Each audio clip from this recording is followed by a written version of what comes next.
सभी को मेरा नमस्कार। तो आज हम यहाँ पे एक भोलेनाथ जी के व्रत कथा यहाँ पे प्रस्तुत करने वाले हैं, जो बहुत ही सुंदर कथा है। कथा के अंत तक बने रहिए। उसकी शिव जी के व्रत करने के फायदे है ना, तो क्या फल प्राप्ति होती है, चलो जानते हैं, है ना। तो हमारे कथा का टाइटल है भोलेनाथ के व्रत का चमत्कार, है ना। और भोलेनाथ का व्रत करने से जीवन कैसे बदलता है, शिव कथा। तो चलो स्टार्ट करते हैं। ओम नमः शिवाय, है ना। भोलेनाथ जिन्हें भोले बाबा कहा जाता है, वे शीघ्र प्रसन्न होने वाले देव हैं। कहा जाता है कि सच्चे मन से अगर आप, है ना, उनका व्रत करते हैं तो जीवन की बड़ी से बड़ी मुश्किल और समस्या को भी सरल बना देते हैं हमारे भोलेनाथ और शिव जी, है ना। उनके कई सारे नाम हैं, नीलकंठ है, हर हर महादेव बोलते हैं, शिव भगवान बाबा, है ना। प्राचीन काल में एक निर्धन ब्राह्मण परिवार था, है ना। परिवार को कष्टों से घिरा था।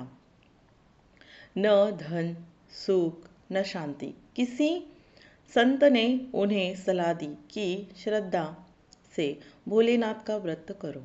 ब्राह्मण ने कहा, सोमवार का व्रत आरंभ कर सकते हैं, है ना। तो व्रत की विधि, तो ये व्रत ज़्यादातर सोमवार के दिन ही शुरू करते हैं और ज़्यादातर हर सोमवार को व्रत करती है बहुत सारे लोग।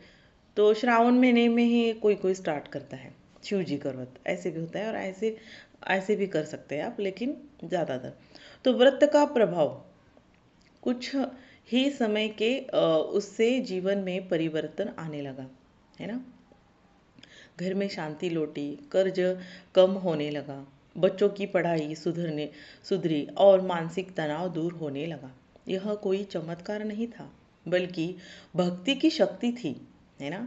भोलेनाथ के व्रत के प्रमुख फायदे: मन को शांति और स्थिरता मिलती है, नकारात्मक दूर होती है, रोग और मानसिक कष्ट दूर होते हैं, है ना। आर्थिक संकट धीरे धीरे समाप्त होता है, विवाह और संतान से जुड़ी बाधाएं दूर होती हैं, तो जीवन में संतुलन और धैर्य आता है ना। तो इस तरह से है भोलेनाथ जी के व्रत कथा के फल फायदे और कैसे ब्राह्मण की व्रत करने से उनके जीवन में सुधार हुआ। तो ये कथा में हमने ये जाना, है ना। और कथा का हमारे सार क्या है, चलो। भोलेनाथ का व्रत केवल उपवास नहीं है, बल्कि मन की शुद्धि है। जो भक्त सच्चे भाव से शिव का स्मरण करता है, भोले बाबा स्वयं उसके मार्गदर्शक बन जाते हैं। यदि जीवन में परेशानी है तो एक बार सच्चे मन से भोलेनाथ का व्रत करके देखिए। भोले बाबा कभी अपने भक्तों को खाली हाथ नहीं लौटाते। ओम नमः शिवाय, है ना। तो इस तरह से हमने ये कथा यहाँ पे प्रस्तुत की, बहुत ही सुंदर, है ना।